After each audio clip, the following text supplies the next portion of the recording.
Liverpool beat everybody. I am back for more of an in-depth um, talk about the game against Sheffield United. I like doing the post-match. That's kind of raw, and as you saw, Onyx and I did that yesterday. But I like to come back after seeing the game again, just to get some more insight into how the game went and um, players who impressed and things of that nature. First of all, again, I just want to say, Sheffield United played a great game. Like their manager said, though, it's not about patting his team on the head and coming away with these hearing people say how good of a team they are and taking pride in that. The goalkeeper made a howler. That's a bad mistake. And to welcome a team like Liverpool, European champions, to Sheffield and have the support was incredible. They sang all game, and be that close to grabbing something meaning either a point or 3 points. I mean, they had chances to do that, and they didn't. So obviously I understand how he feels and their team feels, but it has to be said that they did play well, and they took us to the sword. I think that was probably it ended up being the toughest match so far, I would say. And I say that, but then also we had chances that we just fluffed, right? So if Mane finishes those chances, if Salah finishes his chance, that game is out of sight. So um, as much as I feel like Sheffield United fans or neutral fans feel like they played amazing and all that, they played good. They played good. Playing amazing would mean that they would have capitalized on, one of those chances they had. But yes, they played good, but I think at the same time Liverpool continues to show how good we are defensively and how, again, reminding everybody, if not us as supporters, that we don't really need to be that worried when it comes to conceding goals in general. We will concede from time to time, whatever the case may be, but I think in tight games like that, we've found a way to not um, let it go too far without getting a winner. You know what I mean? And again, Divock Origi came on just and right away he made a difference, and that's just big for Origi, man. A guy who's still very young, probably could be starting at a number of clubs across Europe, let alone in England, and decided to stay with Liverpool, knowing that his role is that to come on, be a spark, be a game winner, a game changer. I can't say enough about Divock Origi, just his personality, who he is as a young man. Um, and again, it just I've said it before, but it just talks about the chemistry in this team, the togetherness in this team. Players know they won't. Certain players know they won't be playing as much as other players. It's obvious. Certain players know they won't play at all, which seems like for a while, or they won't come on to games as a sub for a long time. I'm happy that Ricky came back as soon as he did, because that's a guy that we're gonna need to start in some games for sure, but also to come on in a game like that and give us some spark. Now imagine not having a Ricky. Not saying we couldn't have won that game. He did put the ball in that got bounced back out and Genie scored from, but you struggle to really see where a real spark would have come in that game, from the bench at least. So again, you come into a game like that. Sheffield United have been in a battle, and they've been doing most of the battling, most of the physical, tough guy play. But they're worn down. They put everything into that game, and you know, it was almost a situation where it was suffocating for them because they had, in their mind, they had played well enough to win the game or at least get a draw, and to lose it like that is, this is what Liverpool. This is where we are now, and it's just amazing again to hear people talk about the luck and the cheating or whatever the case may be. United teams of old, I mean, any team that was dominant in England, you had seasons like this, you had games like this. You don't just blow every team away. I mean, even City being as good as they've been the last couple of seasons, every single game they didn't blow the team away. It's not 8-0 like they did against Watford against every team. So, um, just going more deep into the players again. Everybody's got opinions. Mine isn't right. Someone else's isn't wrong. But I find it strange that people were rating Firmino so high in the ratings, the player ratings, player rankings, ratings. Yeah, I thought he was okay. He did a lot of the typical Firmino stuff, trying to lead from defend from the front, being somewhat physical. But again, you take away Matip, Fabinho, obviously Van Dijk, Robertson to a degree. And I think Sheffield United were a bit more physical than us. And you can say, yeah, that it verged on being over the top, going to the edge, being a little nasty. But that's a manager like that and a club like that, a real English club, run by an English manager, probably predominantly English players. They're gonna play that way. They just are.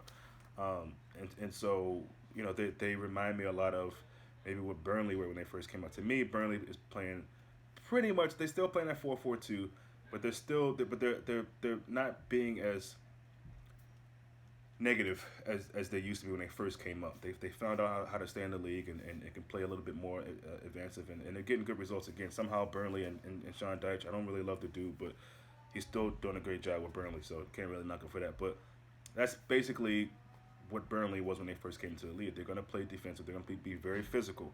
Try to catch you on the counter. Try to catch you slipping. Set piece.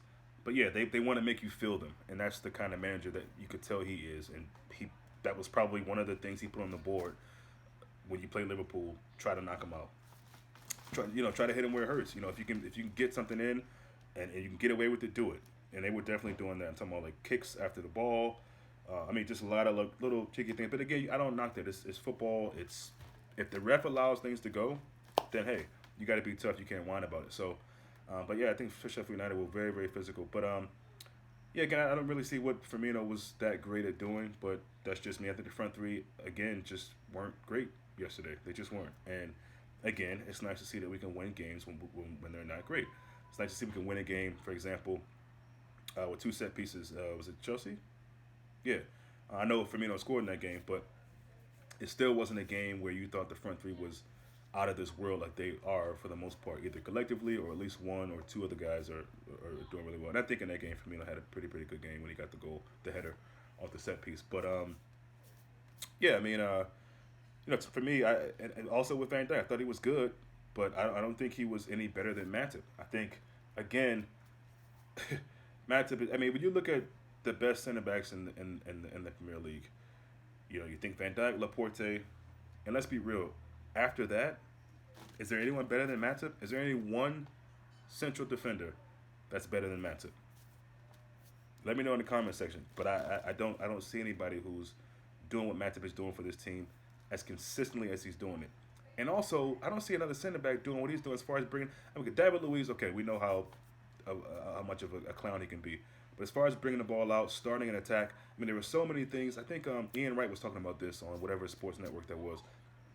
The riskiness, but the proper, what's the word I'm looking for? The execution of some of these passes going through the middle, because we know you're playing against a team who's sitting back. So you got to try to find ways to dissect them. Going around on the outsides is cool. You might be able to get away with that. But Matip was making like incredible passes from deep in the defense through the midfield up to Mane or Salah, whoever. He was doing it pretty consistently every time he did it. But that ability to just break through to the midfield with the ball, he does that. Van Dijk doesn't even do that much. Gomez does it probably, in my opinion, more than Van Dijk. Van Dijk does it, but I just think Matip is a bit more. He seems to be a bit more successful with it, if that makes sense. So, for me, Matip and Flacco, Matip and Fabinho, I think were the best players on the pitch for Liverpool, in my opinion. But again, no, I just feel like in that game we had to really weather a lot. I think Sheffield United were very organized, very good defensively. They just were, and the chances that they had were decent. They're a good football, a good new football team. Appointed football team. They're really good. I don't think they're going to be relegated at all. I think they might be the best of the three. I think they might be. I think people were saying Norwich at first because I didn't know much about Sheffield United. They seem like a typical British team. I'm thinking Norwich has this German guy, got a little flair. But I think Sheffield are going to give a lot of teams trouble and frustrate a lot of teams, especially the top teams who have a lot of offensive verve. I think Sheffield can find ways to neutralize you and really keep you from doing what you have to do and frustrate you throughout the whole game. And hopefully they can be better than they were against us with the limited, 2 to 3 chances that they have. If it's not from set piece or like a break. I forget the guy they had in the first half had a nice shot didn't go on target, but you can tell they got some players. They got some players, and I think they're going to be good in the Premier League and maybe again be that Burnley side that can stay around for a while. But as for us, we move on, and Leicester is up next. Leicester played Newcastle today, and Newcastle is just, come on, they're down at 10 men, but they're just an atrocious team to watch at times, really. So But I'm not. I mean, listen, Leicester were without they were without Madison today, and they still looked pretty damn good. I think the guy R.V. Barnes is not a bad player. Tillemans, and Didi, they got a lot of good players. Obviously, Vardy, even one of the new guys in defense. I can't think of his name right now. He's got the mop hair, but they got a decent side, and Brendan Rodgers is a decent coach. But I just I don't really fear them. I just don't, and we'll get to that when we are close to that game. Of course, we got the big game in Champions League midweek in Salzburg. But yeah, again, I can't say much enough about how this team really just continue to find ways to get through games. And we're not going to always be at our best, and that's obvious. As high as the bar is that Liverpool is set, and rightfully so, and the expectations, they aren't going to be great every game.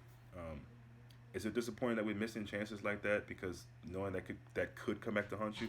Yeah, but should we really be worried about it? I don't think so. I just think what made us something different, and great, fine, lucky, whatever.